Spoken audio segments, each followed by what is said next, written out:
Hey there, welcome back. Great to see you again for Law Number 9, Spot the Mask. Everyone wears a public face. Learn to see beyond it.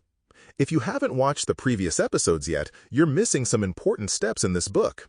There is no conversation without performance, no meeting without a costume, no relationship without a role being played. What you see in others is rarely the unfiltered truth. It is a curated version, a mask worn to survive, to persuade, to conceal, or to charm. Some masks are paper-thin, worn without much thought. Others are forged over decades, becoming almost indistinguishable from the person beneath. To move through life without recognizing this is to be led by appearances, to judge shadows as substance. But to train your eye to see past the surface, to spot the mask, is to uncover the hidden motives, fears, and desires that shape people's actions more than their words ever will. Every human being walks through life wearing a mask. It is not a matter of dishonesty, but of survival.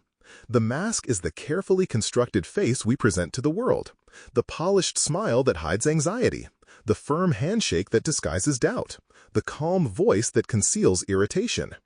It is as old as humanity itself, older than language, born in the days when revealing too much could mean death. In the wild, camouflage protects animals from predators. In society, the mask is our camouflage against judgment, rejection, and exploitation. We have inherited it from ancestors who learned that the tribe rewards those who fit its expectations and punishes those who reveal too much of their inner selves. The mask allows us to move among others without exposing our vulnerabilities, our fears, our raw desires. Yet the same mask that protects can also deceive, and in that deception lies both the danger and the opportunity. Psychologists have studied this for decades. Irving Goffman, in his self-presentation theory, described life as a grand stage where every person performs a role, shifting between the front stage, where we present the version of ourselves we want others to see, and the backstage, where our true feelings, thoughts, and insecurities reside. Jung spoke of the persona, the identity we wear to meet the demands of the social world. This persona is neither fully false nor fully true. It is an edited version of ourselves, a script where certain traits are emphasized and others hidden. We learn to wear it as children when we discover that smiling gets us approval and tears invite either comfort or scolding. Over time, the mask becomes second nature, so fused to our identity that we sometimes forget we are wearing it. History is littered with masters of the mask. Queen Elizabeth I of England played her role so convincingly that she became more symbol than human. To her subjects, she was the Virgin Queen, unyielding, majestic, and almost divine, a role she cultivated with deliberate theatricality. We learn to wear it as children when we discover that smiling gets us approval and tears invite either comfort or scolding. Over time, the mask becomes second nature, so fused to our identity that we sometimes forget we are wearing it. History is littered with masters of the mask. Queen Elizabeth I of England played her role so convincingly that she became more symbol than human.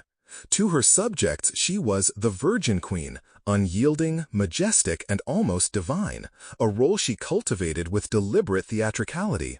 In truth, she was a shrewd and calculating political operator who understood that the crown's survival depended not on showing her vulnerabilities, but on projecting an image of absolute command. Abraham Lincoln, too, wore a mask, one of calm and humor, even in the face of the nation's near collapse. His ability to deflect with stories and maintain a steady public demeanor concealed the crushing pressure he endured privately. Both leaders understood that perception was not just a reflection of reality, but a weapon to shape it. Cultural traditions have their own ways of understanding this duality. In Japan, there is hone, the true feelings and desires, and tatemae, the public face shown to maintain social harmony. This is not hypocrisy. It is considered a necessary part of functioning in society, a recognition that unfiltered honesty can damage relationships and disrupt order. In many Middle Eastern cultures, hospitality itself can be a mask, a ritualized generosity that ensures mutual respect, even if personal feelings are less warm than the gestures suggest. Across the world, the mask is not the exception but the rule. The danger comes when you forget the mask exists, when you take it at face value and assume that what you see is all there is. To do so is to navigate the world blindfolded. You may trust too easily, give power to the wrong hands, or miss the hidden currents in a negotiation. But to spot the mask is to open your eyes. When you can discern the performance from the performer, the front stage from the backstage, you see the truth that others overlook. This truth is not only a shield against manipulation, but also a map to deeper influence. Those who can read behind the mask hold an advantage in every sphere, in business, in politics, in love. The mask may be universal, but so is the possibility of seeing through it, and that is the essence of power. The mask exists because life demands it.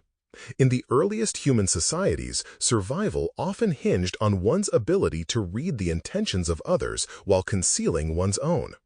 In the hunt, a flicker of fear could make you seem weak. In a political council, an ill-timed burst of anger could mark you as a threat. Evolution favored those who could regulate their expressions, project confidence when uncertain, and hide hostility until the moment was right. The mask became a form of camouflage, not of skin or fur, but of behavior and expression. It was not just a personal tool, it was a communal survival mechanism. Societies could not function if every raw impulse was acted upon, so norms arose to encourage restraint and presentation. On a psychological level, the mask is an instrument of social navigation. From childhood, we learn that certain expressions bring rewards while others invite punishment. A child who cries when hurt will quickly notice whether their parents respond with comfort, irritation, or indifference. Over time, they learn to adjust, perhaps by smiling through pain to earn approval or suppressing disappointment to avoid rejection. This conditioning builds the foundations of the adult mask. In adulthood, the stakes become higher. Job interviews, romantic encounters, and political negotiations all demand that we present a version of ourselves calibrated to the expectations of the moment.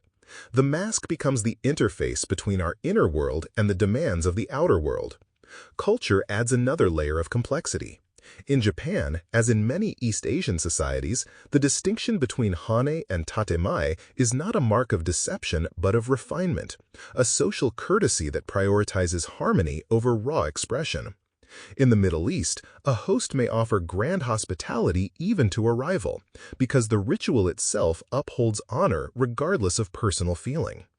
In Victorian England, strict etiquette served as a collective mask, suppressing open displays of passion in favor of decorum and controlled politeness. The forms differed, but the purpose was the same: to maintain cohesion, avoid conflict, and protect personal standing. Religion and philosophy have long acknowledged the presence of masks, often as metaphors for the human tendency to hide flaws or present virtues we do not yet possess. In the Christian tradition, the warning against wolves in sheep's clothing captures the danger of trusting the mask too easily. In certain Buddhist parables, the mask is not worn to deceive others, but to deceive oneself, the illusion of self-importance that blinds one to the impermanence of all things. Ancient Hindu texts speak of Maya, the great illusion, which can be understood as the ultimate mask that overlays reality, leading humans to mistake the shadow for the substance. Yet, for all their utility, masks carry a risk. They can protect you from harm, but they can also trap you in a role you no longer wish to play. The politician who cultivates a mask of strength may find himself unable to admit weakness even when vulnerability would earn him trust. The executive who wears the mask of relentless competence may collapse in private from the strain of never being allowed to falter. And the danger is not only to oneself. The inability to see behind another's mask can lead to misplaced alliances, disastrous trust, and devastating betrayal. This is why the ability to spot the mask is not merely a curiosity, but a necessity. It is a skill that protects you from manipulation and equips you to navigate the world's hidden dynamics. But it also comes with a responsibility, for once you see the mask, you cannot unsee it, and the knowledge changes not only how you view others, but how you view yourself. Seeing through the mask is less about catching someone in a lie and more about detecting the small fractures where reality shows through the performance. Masks, no matter how skillfully crafted, are never flawless. Under stress, fatigue, or surprise, they tend to slip. These moments are brief, a flash of irritation in the eyes before the smile returns, a tightening of the jaw before words of agreement, a sudden shift in tone when a subject hits too close to home. Most people miss these tells because they are busy listening to the script, the carefully chosen words, instead of watching the actor. But the one who trains their attention to the subtle cues will see more than words can ever reveal. Psychologists call this leakage, the involuntary release of genuine emotion despite attempts to conceal it. Microexpressions, first studied in depth by Dr. Paul Ekman, last only a fraction of a second, but can reveal anger, contempt, fear, or sadness that contradicts the spoken message. In high-stakes interrogations, skilled agents are trained to watch for these microsignals, knowing they often expose the truth behind a suspect's narrative. But you don't need to be in an interrogation room to use this skill. In business negotiations, the momentary flash of excitement in someone's face before they counteroffer tells you that your proposal hit closer to their desired outcome than they want to admit. In personal relationships, the faint hesitation before a yes often means no, wearing a mask of compliance. Environment is another key to unmasking. A person's behavior in one context may be rigidly controlled, but change the setting and their guard may drop. The charming host at a corporate event might be curt and dismissive to waitstaff in private, revealing a strain of arrogance their public mask conceals. The colleague who seems confident in meetings might avoid eye contact and shrink into the background in informal gatherings, hinting at insecurity. To truly read someone, you must see them across multiple stages, not just the one they choose for you. Stress is the great unmasker. When time is short, stakes are high, or emotions are inflamed, the mental energy required to maintain the mask is diverted to survival. This is why crises often reveal true character. History offers countless examples. Leaders who appeared unshakable in peacetime unraveling when war broke out, or quiet figures stepping into unexpected greatness when chaos demanded action. Julius Caesar famously kept his public composure even when faced with betrayal, but those who knew him well noted the subtle signs, clipped sentences, a rare stillness in his hands that indicated his mind was racing beneath the calm exterior. The skill is not only in spotting these cracks, but in doing so without alerting the person that you've seen through them. If someone senses you've penetrated their mask, they will either reinforce it or retreat entirely, cutting off the flow of information. The art lies in quiet observation, storing what you learn until the moment it becomes useful. Sometimes that usefulness is protective, recognizing a partner's hidden resentment before it turns to sabotage. Sometimes it's strategic, understanding the fear a rival won't admit so you can apply subtle pressure. Ultimately, to see through the mask is to reclaim your ability to navigate the truth beneath appearances. The world is filled with performances, some harmless, others dangerous. When you can read the signs, you stop being a passive audience member and become an active interpreter of the play, aware of the script's illusions and the reality that runs beneath them. To see the mask is one thing. To use it is another. The temptation, once you've recognized someone's performance, is to rip it away and confront them with the truth. This is almost always the wrong move. People cling to their masks because they serve a purpose: to protect their ego, preserve their status, or shield them from vulnerability. If you tear it off, you don't liberate them, you trigger their defenses. The better approach is to let them keep the mask while you quietly work around it, using it as a tool for your own objectives. In strategy, this often means feeding the mask, giving a person the cues and affirmations that keep them performing the role you want them to inhabit. A rival who sees himself as the wise elder will resist being told he's wrong, but he will often accept your proposal if it's framed as building upon his brilliant earlier ideas. A client who prides herself on decisiveness may sign off faster if you present her with options that make her feel in control, even if both lead to the outcome you want. In such cases, you're not deceiving them so much as steering the script they're already committed to playing. History provides examples of leaders who mastered this art. Napoleon Bonaparte, despite his reputation for dominating the stage, often let others believe they were influencing him. By allowing ministers and generals to feel their counsel was decisive, he kept their loyalty intact while pursuing his own plans. Franklin D. Roosevelt excelled at this as well. His fireside chats projected warmth and openness, but behind the scenes he managed information so skillfully that even his closest allies rarely saw the full picture of his intentions. Both men understood a critical truth: people will work with you and even for you more readily if they can keep their chosen mask intact. The psychology behind this is rooted in the concept of ego maintenance. Humans are deeply invested in their self-image, and any threat to it feels like a personal attack. When you protect someone's image, even when you see past it, you lower their defenses and gain their trust. This trust, whether genuine or strategic, gives you room to maneuver. It also allows you to gather information without raising suspicion because people are more revealing when they believe their mask is secure. There is another, more subtle power in allowing the mask to remain.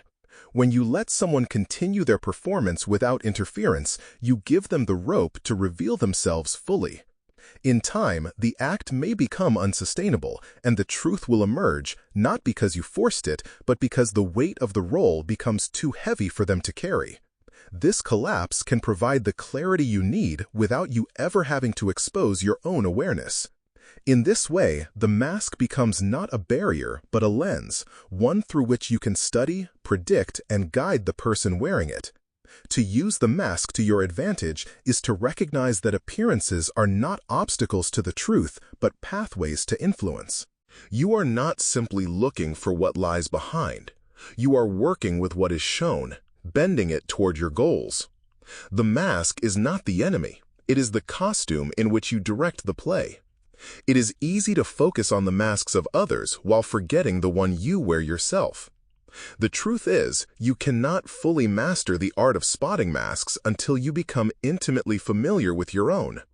Your mask is the image you project to the world: the competent professional, the loyal friend, the fearless leader, the agreeable team player. It may feel natural because you have worn it for so long, but it is still a constructed version of yourself.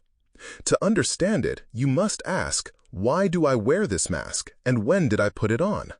Was it to gain approval? To earn safety? To hide a part of myself I feared others would reject? Self-awareness is the first step, because the mask is not inherently bad. Like the masks you see on others, yours exists for a reason. It protects you from unnecessary exposure, helps you navigate complex social landscapes, and allows you to play roles that advance your goals. But a mask can also trap you if you mistake it for your true face. Leaders who become too invested in their public persona often make decisions to protect the image rather than the reality. Artists who become identified with a single style may feel unable to evolve, fearing the loss of recognition. The mask that once served them becomes a prison of their own making. The real mastery lies in controlling when and how to wear your mask. This requires adaptability. You may need one mask in a boardroom negotiation, calm, analytical, unflappable, and another in a personal conversation, warm, open, empathetic. These shifts are not acts of hypocrisy, but of skill. The ability to tailor your presentation to the environment while keeping your core values intact. The danger is not in changing masks, it is in forgetting who you are beneath them. There are moments when removing the mask is more powerful than keeping it on. A calculated display of vulnerability can break through someone else's defenses and create trust faster than any polished performance. A leader admitting uncertainty at the right time can invite collaboration rather than blind obedience. A negotiator revealing a personal stake can humanize the discussion and open doors that authority alone cannot. But such revelations must be deliberate, timed for maximum effect, and always measured against the risks. If you show your true face too soon or to the wrong person, you may lose the advantage the mask afforded you. To live with your own mask consciously is to move through the world with both caution and intention. You see the masks of others without resentment, because you understand they are playing the same survival game you are. You adjust your own mask not out of fear, but out of strategy, knowing it is a tool, not your identity. And perhaps most importantly, you keep a clear sense of who you are when no one is watching. For in the end, the power of the mask is not in the wearing, but in the choosing, in knowing when to hide, when to reveal, and when to let the world see both the actor and the human behind the role. All right, that's a wrap for Part 9. Thanks so much for hanging out with me today. I appreciate your time and energy. If you enjoyed this, don't forget to subscribe and hit that like button. It really helps the channel grow and keeps the content coming your way. And be sure to check out Part 10, where we dive into Follow the Energy, Not the Words. Until then, take care and keep growing. See you in the next one.